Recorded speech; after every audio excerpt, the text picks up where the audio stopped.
এই রুহকে আল্লাহ নিজের দিকে সম্বন্ধ করেছেন, শুধুমাত্রই তার সম্মানার্থে। এটি আমার রবের পক্ষ থেকে, তার গর্ভে রূহ প্রেরণ করা হলো। এই শহর বহু পুরনো, বাইতুল্লাহ লাহাম। এখানেই এক অলৌকিক ঘটনা ঘটেছিল। তিনি জন্ম নেন পিতাবিহীন, সম্পূর্ণ অলৌকিকভাবে।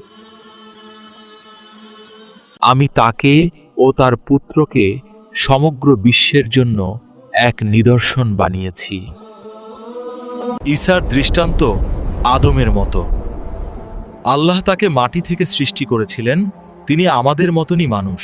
আল্লাহ বলেন হও, আর তা হয়ে যায়। এটাই সত্য, তোমার রবের পক্ষ থেকে। সন্দেহকারীদের অন্তর্ভুক্ত হয় না।